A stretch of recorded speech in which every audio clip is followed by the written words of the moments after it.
સુરતમાં દિવસે ને દિવસે ઓનલાઈન ફ્રોડના કિસ્સા વધી રહ્યા છે ત્યારે હોટલ રેટિંગના નામે ઓનલાઈન ટાસ્ક આપનાર ગેંગ ઝડપાઈ છે। સુરત સાયબર ક્રાઇમ 4 આરોપીની ધરપકડ કરી છે। આરોપીઓ શરૂઆતમાં વેપારીના એકાઉન્ટમાં પૈસા ટ્રાન્સફર કરતા હતા, બાદમાં વધુ ટાસ્ક આપવાની લાલચ આપી પૈસા પડાવી લેતા હતા। અંદાજિત 6 લાખની ઠગાઈ આચરવામાં આવી હતી। એડિશનલ પોલીસ કમિશનર ક્રાઇમ શરદ સિંઘલે કહ્યું કે આરોપીઓ લલચાવી ફોસલાવતા હતા। જોબ વર્કમાં સારું કમિશન આપવામાં આવતું હતું। 9 ટેલિગ્રામ આઈડીથી મેસેજ મોકલતા હતા। મુખ્ય આરોપી નરસિંહ જીવાણી અગાઉ પણ પકડાઈ ચૂક્યા છે। 3 આરોપીઓ એકાઉન્ટની હેરાફેરી કરી હતી। સાયબર સેલે ઝડપી પાડીને વધુ તપાસ હાથ ધરી છે। એક એકાઉન્ટમાં 2 કરોડથી વધુના ટ્રાન્ઝેક્શન થયા છે। 9 જેટલી આઈડી મળી આવી છે, જે તપાસનો વિષય ચાલી રહી છે। વધુ ગુના પકડાય તેવી શક્યતા સેવામાં આવી રહી છે। પકડાયેલા આરોપીઓમાં સંજય કુમાર જસભાઈ દુધાભાઈ પટેલ, પિયુષ રમેશભાઈ છનાભાઈ પરમાર, ભરતભાઈ છેલાભાઈ મેપાભાઈ ભરવાડ અને રમેશ નરસિંહભાઈ જીવાણીની કાયદેસરની અટક કરવામાં આવી છે। 4 સીપી વાંગ જમીર સાહેબ, બંને ડીસીપી શ્રી ક્રાઇમ અને એસીપી સાયબર સેલ નો એક સફળ ઓપરેશન હાથ ધરવામાં આવેલા છે।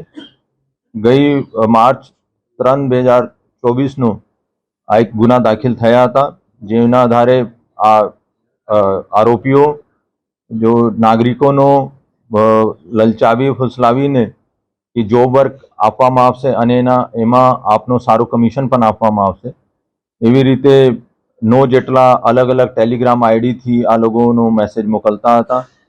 અને જ્યારે ઓફેન્સને ડીપમાં જઈ તપાસ કરવામાં આવી તો મુખ્ય આરોપી નરસિંહભાઈ જીવાની, જો 34/2023 યાની કે 2023માં પણ એવા ટાઈપનો સાયબર ક્રાઇમમાં પકડાઈ ચૂક્યા છે।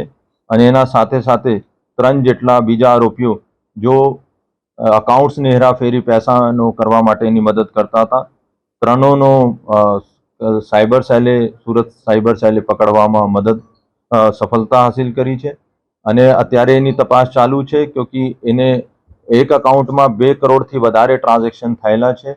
અને અત્યારે 4 જેટલી આઈડી તો આ કબૂલે છે, પણ એના મોબાઈલથી અમે 4થી વધારે 9 જેટલી આઈડી ઓર અમે મળી છે। તો આ પણ એક તપાસનો વિષય છે। અમે પણ એનો આગળ ડીપ તપાસ કરવાનો છે અને જેના આધારે અમે ઉમ્મીદ છે કે ઓર ઘણા બધા જો અનડિટેક્ટ સાયબર ગુના છે આ પણ એનો ઉકેલવામાં મદદ થશે। Bureau report, LK star news, Surat.